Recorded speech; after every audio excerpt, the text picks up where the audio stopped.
يا أيها الناس بعد أعوذ بالله من الشيطان الرجيم يا أيها الناس أنتم الفقراء إلى الله والله هو الغني الحميد.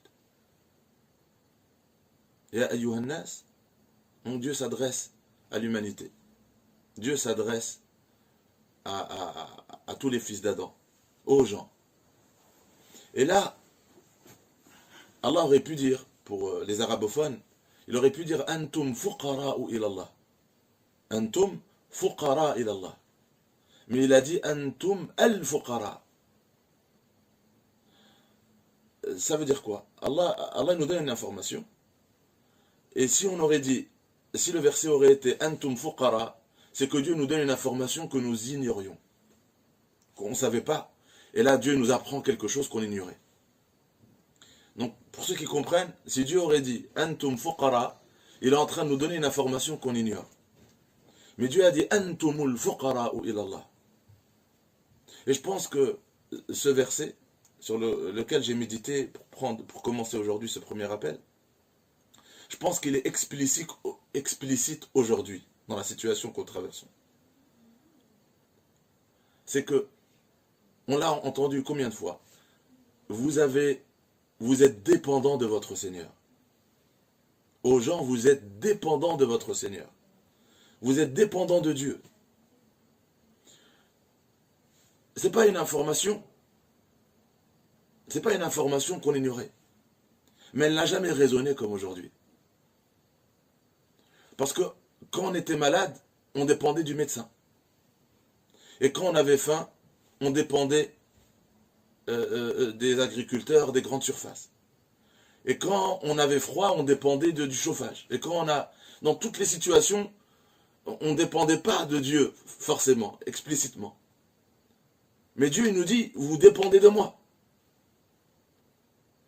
Et ce verset, il résonne autrement aujourd'hui. Quand vous avez une épreuve comme celle-ci, où on ne se sent pas en sécurité. On ne se sent pas en sécurité. On nous annonce une pandémie. On nous annonce qu'il n'y a pas de vaccin. On nous annonce qu'il n'y a pas de remède. On nous annonce qu'on ne sera peut-être pas tous épargnés. Et là, c'est pas une information qu'on ignorait. Dieu nous dit une chose qu'on est censé savoir. Mais là, aujourd'hui, on reconnaît qu'on dépend de Dieu. Qui peut guérir à part Dieu? Qui peut nous protéger d'un mal à part Dieu? On était dans cette illusion. Vous savez, quand tout va bien, quand il y a le confort et tout va bien, on dit oui, on dépend de Dieu, mais on le dit avec la bouche. Et l'épreuve, quelle est la sagesse de l'épreuve? Une épreuve, qu'est-ce qu'elle fait? Elle fait tomber le rideau. Elle nous coupe de cette illusion. On croyait que on pouvait se passer de Dieu. On se sentait en sécurité, on se sentait à l'abri de toute épreuve, on se sentait à l'abri de tout mal. Et on pensait qu'on pouvait vivre sans Dieu. Il y a des personnes qui, du moment où ils se réveillent jusqu'au soir, ils pouvaient passer toute une journée sans penser à Dieu, sans prier Dieu, sans lui montrer on pouvait le faire. Je suis le premier. On pouvait peut-être se dire que voilà, j'ai tout ce qu'il me faut. Je prie Dieu si j'ai le temps, si je veux, et pas avec cette dépendance, pas avec cette humilité. Et là, ce verset, il résonne autrement. Ya ayyuhan nas, antum. Allah il nous dit, vous savez qui vous êtes réellement? Vous êtes dépendants de moi. Tout le monde a faim, sauf celui que je nourris. Tout le monde a froid, sauf celui à qui j'offre refuge. Tout le monde est exposé au mal, sauf celui que je protège. Et donc on peut aujourd'hui nous dire que on ressent cette dépendance. Et on sait que on ne peut pas désespérer quand Dieu est là. Dieu nous dit, il n'y a que ceux qui me rejettent, qui me nient, qui peuvent désespérer, qui peuvent goûter au désespoir. Parce que, oui, s'il n'y avait pas Dieu, et que vous êtes en face d'une situation où on vous dit, on n'a pas de remède, et que tout le monde va y passer, ou il y en a qui vont y passer, vous savez, on peut imaginer que c'est une épreuve bien plus grande que le corona. Si un jour on nous annonce, pas que 2%, 3%, 5%, c'est un jour on nous dit qu'il y a quelque chose qui se passe et que plus personne ne peut nous sauver. Tout le monde regarde vers le ciel. Et il ne reste que Dieu. Et c'est ça l'unicité que Dieu nous enseigne. Le tawhid, c'est que Dieu nous a toujours rappelé, il n'y a que moi. Et si je suis là, je vous suffis. Allah il nous pose cette question rhétorique. Quand Dieu est là pour son serviteur, Dieu lui suffit.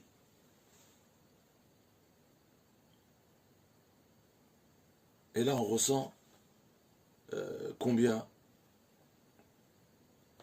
le faqr.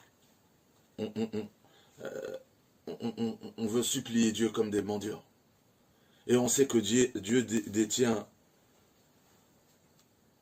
les trésors de l'univers. Et que Dieu détient le trésor de toutes choses. C'est lui le guérisseur. Et il peut, par sa volonté, inspirer du jour au lendemain, dévoiler le remède de cette situation. Et pour aider les scientifiques, pour aider les médecins, pour aider les chercheurs, nous devons participer. Nous devons demander à Allah Azza wa Jal qu'il nous guide par sa cause. Qu'il nous guide à un remède. Qu'il guide notre cœur dans cette épreuve. Qu'il repousse et nous protège de tout mal. Et cela, comment on va le gagner? En comprenant le pourquoi de l'épreuve. C'est quand Dieu voit qu'on marche sur terre comme des maîtres, qu'on peut vivre sans lui, il nous rend impuissants face à une situation, pour nous rappeler qu'il n'y a que lui. Donc quand beaucoup de choses distraient l'homme de Dieu, Dieu ne reste pas indifférent. Vous savez, le but, c'est pas d'où vient cette épreuve. Vous savez, on peut, et c'est pas le sujet, on peut dire d'où vient ce virus. D'où il vient ce virus? Est-ce qu'il est arrivé soudainement par hasard? D'où vient on peut commencer à méditer d'où vient ce virus. Est-ce que c'est important? C'est pas important. Le virus, il est là. Cette maladie, elle est là. Cette épreuve, elle est là. Maintenant, c'est comment faire face à cette épreuve. De retourner en arrière et de chercher. Les chercheurs feront leur travail. Et la vérité sur comment tout a commencé apparaîtra. Et tout se dévoile. L'essentiel, c'est comment faire face à cette épreuve. Et comprendre que dans le bienfait d'une épreuve, celle-ci ou une autre, c'est de nous rappeler combien on dépend d'Allah, combien on dépend de Dieu. Et si Dieu voit, qu'on le voit, si Dieu voit, et Dieu regarde nos cœurs, si Dieu voit qu'on voit le message qu'il y a dans l'épreuve, et on revient vers lui, et que cette insuffisance, autosuffisance, si on la brise, et on lui manifeste notre humilité, et on lui dit d'une seule voix, que si tu ne donnes pas ta grâce et ta miséricorde, nous sommes perdus.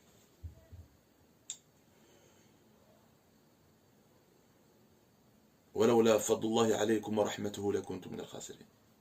Dieu dit, si vous ne recevez pas ma miséricorde et ma grâce, vous serez perdus. Et Dieu veut l'entendre. رَبَّنَا ظَلَمْنَا أَنفُسَنَا فَإِن لَمْ تَغْفِرْ لَنَا وَتَرْحَمْنَا لَنَكُونَنَّ مِنَ الْخَاسِرِينَ. On a été injuste envers nous-mêmes. On a été injuste envers la nature. On a été injuste envers les gens. On a marché sur terre comme des maîtres, aveuglés par les bienfaits qu'il nous a accordés. Et ses propres bienfaits nous ont aveuglés. On a tourné le dos à Dieu. On a tourné le dos à Dieu et à ses bienfaits. On n'a pas remercié Dieu pour ses bienfaits. On a abusé de ses bienfaits. On a été ingrat envers lui. Alors que Dieu nous dit, Ma yaf'alu Allahu bi'adhabikum in shakartum wa amantum. Allah n'a que faire de vous châtier ou de vous punir si vous êtes croyant et reconnaissant. Ma yaf'alu Allahu bi'adhabikum. C'est une question que Dieu nous pose. Allah n'a que faire de nous voir dans la peur. Vous croyez que Allah Azza wa Jal veut effrayer ses serviteurs sur terre? Donc Allah il nous dit, Ma yaf'alu Allah. Il nous pose cette question. Il nous appelle à réfléchir, à méditer. Ma yaf'alu Allahu bi'adhabikum. Qu'est-ce que une épreuve, une maladie, une douleur apporte à Dieu? Si in shakartum wa amantum, si vous êtes croyant et reconnaissant.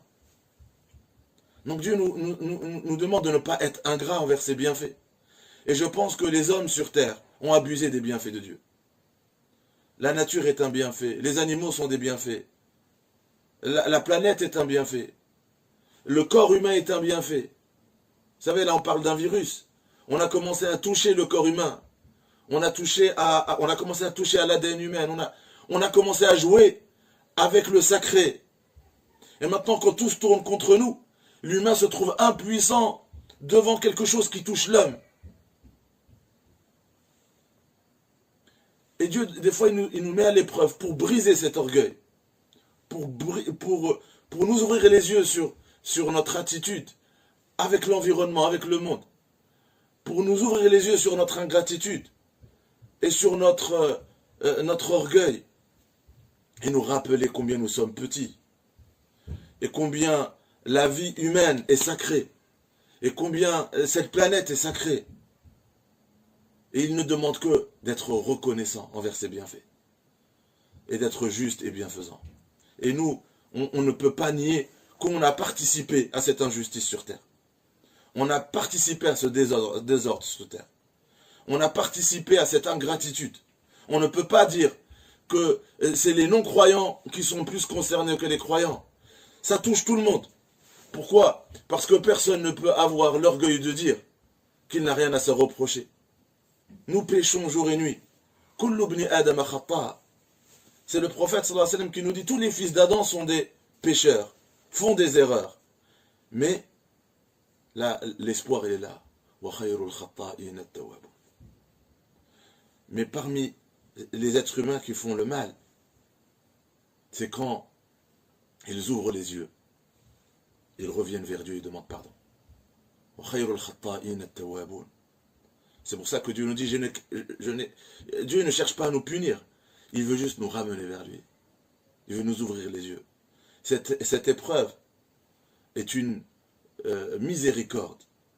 Si l'humanité ouvre les yeux, cette épreuve sera une miséricorde si l'humilité revient dans l'homme. Si le monde entier s'interroge sur peut-on manipuler le corps humain? Peut-on en toute impunité essayer de redonner vie à l'homme sans passer par l'homme? Et j'ai pas envie de rentrer mais je pense que en tant que croyant comme beaucoup, depuis une décennie, on a peur de ce qui se passe autour de nous. Quand on voit qu'on essaye de commander des enfants, comme on commande des habits, on est inquiété par... on se dit non, Dieu va peut-être ne pas... Dieu va peut-être se manifester. Et on l'a toujours redouté ce moment-là.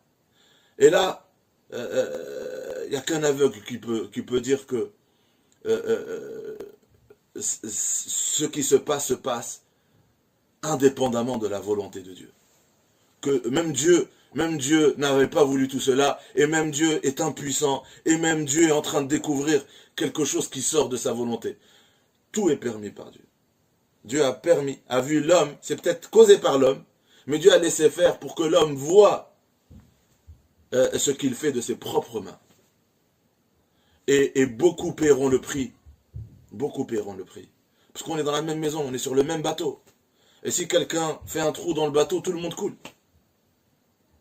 Mais peut-être qu'on ressortira de cette épreuve plus grand, humainement parlant, plus grand, spirituellement parlant, plus raisonnable, plus humain. Et que beaucoup de réflexion et méditation sera fait sur pourquoi la nature s'est réveillée avec tout ce qui se passe aujourd'hui dans le monde. Et le virus n'est qu'une continuité de beaucoup de choses qui se produisent pour la première fois quand nous avons, au moment où l'homme a décidé de se croire Dieu sur terre et de rejeter cette réalité qu'il y a un maître et que nous sommes ses serviteurs. Et le serviteur, c'est l'humilité. Et la grandeur n'appartient qu'au maître. Et peut-être cette épreuve est là pour briser cette grandeur. Et comment attirer la miséricorde de Dieu, c'est de demander pardon à Dieu. Et donc, barakallahu fikoum, je vous exhorte à faire tawbah. Si tous ensemble, cette nuit, demain, jour après jour, chaque heure, nous demandons pardon à Dieu pour nos péchés, pour nos erreurs, nous demandons pardon à Dieu pour avoir été silencieux et de ne pas avoir condamné le mal, de ne pas nous être assez mobilisés pour condamner le mal, d'avoir été indifférents. Et maintenant on paye, même si on est, je ne veux pas dire on est complice, mais on paye tous ce qui est en train de se passer. Et de promettre à Dieu que s'il nous donne, il nous offre son pardon, et s'il nous offre sa grâce et sa miséricorde, l'après-corona sera différent dans la vie de chacun et chacune d'entre nous.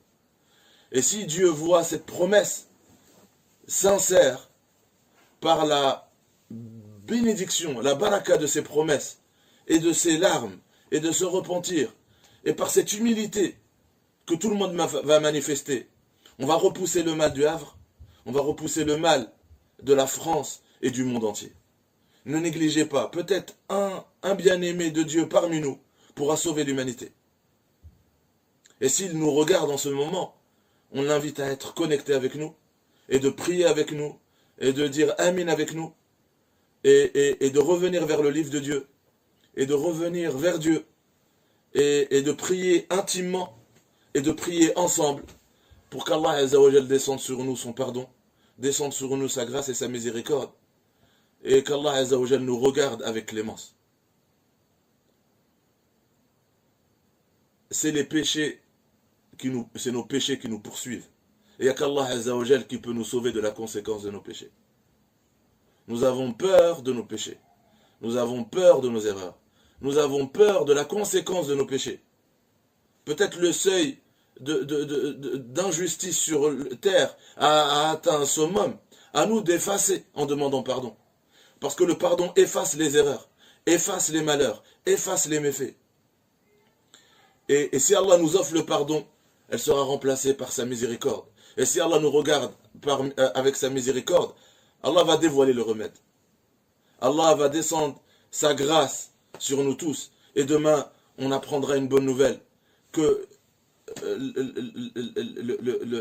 les malades pourront être guéris. Les malades touchés aujourd'hui pourront être guéris. Et que les personnes fragiles qui sont autour de nous, au Havre, en France, dans le monde entier, seront aussi préservées de ce mal-là. Maintenant, après les causes sanitaires, dévoilons à Allah notre humilité. Et ne négligez pas la force de votre foi. Ne négligez pas la force de vos prières. Et ne négligez pas la prière commune que si parmi nous une personne dit Amin à nos doigts, ce malheur sera repoussé. Et donc, barakallahu fikoum, beaucoup peut-être ne sont pas connectés aujourd'hui dans la ville du Havre. Et si cela dure, il ne faut absolument pas que les gens soient isolés. Donc s'il vous plaît, partagez cette information. Rendez-vous demain encore, Inch'Allah, à 19h30. L'horaire pourra peut-être changer, on l'annoncera. Mais demain à 19h30, de vous connecter en famille. Et demain, on commencera le Ma'thurat. Donc demain, on prendra des formules, on les expliquera, on les répétera ensemble. Et dans la journée, les formules seront postées pour que tout le monde puisse avoir devant lui les formules à répéter et qu'on puisse prier ensemble demain et faire une dua ensemble. Et il y aura toujours un rappel, une exhortation. Pour les étudiants, pour les tafsirs dans la mosquée, etc., il y aura donc du lundi au dimanche, chaque jour une thématique, et pour qu'on puisse continuer ce qu'on faisait dans la mosquée, Inch'Allah, méditer sur la parole de Dieu, méditer sur les enseignements prophétiques, et partager des moments de prière commune. Fa barakallahu fikum. Soyez sans crainte, Inch'Allah. Soyez sans crainte. Allah Azza wa Jalla est là. Dieu est là. Dieu veut juste nous montrer que nos péchés nous poursuivent. Et si on revient vers Allah Azza wa Jalla, sa miséricorde est au-dessus de notre tête. Si on est reconnaissant vers Dieu, et on dit Dieu, voilà, on est en reconnaissant vers tes bienfaits, et on promet à Dieu sincèrement que notre vie et notre rapport avec lui, avec son livre, et avec ses lois,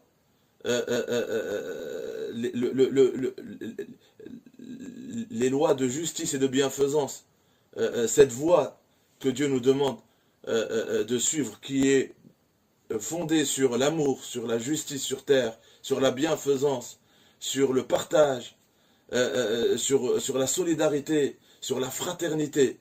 On promet que voilà, il y aura dès maintenant, on n'attendra pas la fin de cette épreuve, dès maintenant on changera. On demande pardon pour la rancune qu'il y a entre nous et nos familles, la haine qu'il y a dans nos cœurs, et on se demande pardon, l'avarice, l'égoïsme, l'orgueil, brisons toutes ces maladies qui sont peut-être la cause de ce qui nous poursuit aujourd'hui. Donc on a toujours redouté ce jour-là. On voyait ce qui se passe. On voyait l'homme perdre de son humanité. Et on craignait, on redoutait cela. Et là cette crainte se manifeste. Mais c'est pas on craignait, on redoutait Dieu. On craignait nos péchés, la désobéissance de Dieu. C'est ce que nous craignons. Mais nous avons espoir en Dieu. Nous avons confiance en la miséricorde d'Allah Azza wa Jal. Nous plaçons notre espoir en lui. Dites, ne nous touchera que ce que Dieu a écrit pour nous. Et c'est sur Allah Azza wa Jal, c'est sur Dieu que les croyants doivent placer leurs espoirs. Je finis sur ces paroles-là. Barakallahu fikum. Demain, Inch'Allah, on fera le dhikr, on fera le dua, et on fera un petit rappel. Inch'Allah, essayez de vous connecter 19h30.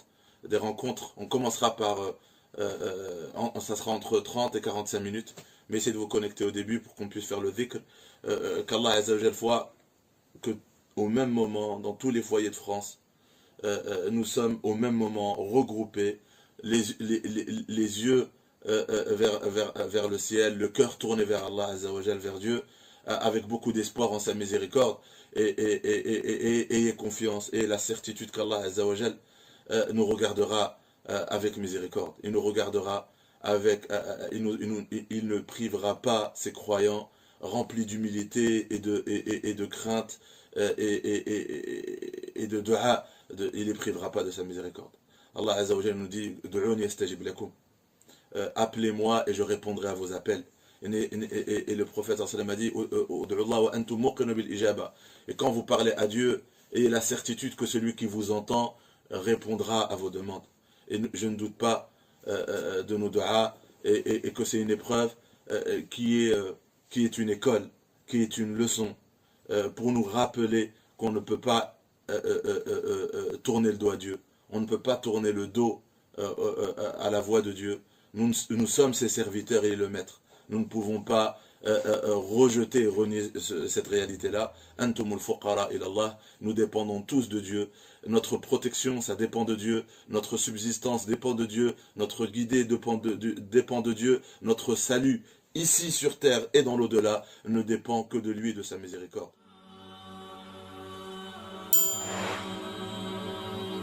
Celui qui est au service de son frère, Allah Azza wa Jal sera son service.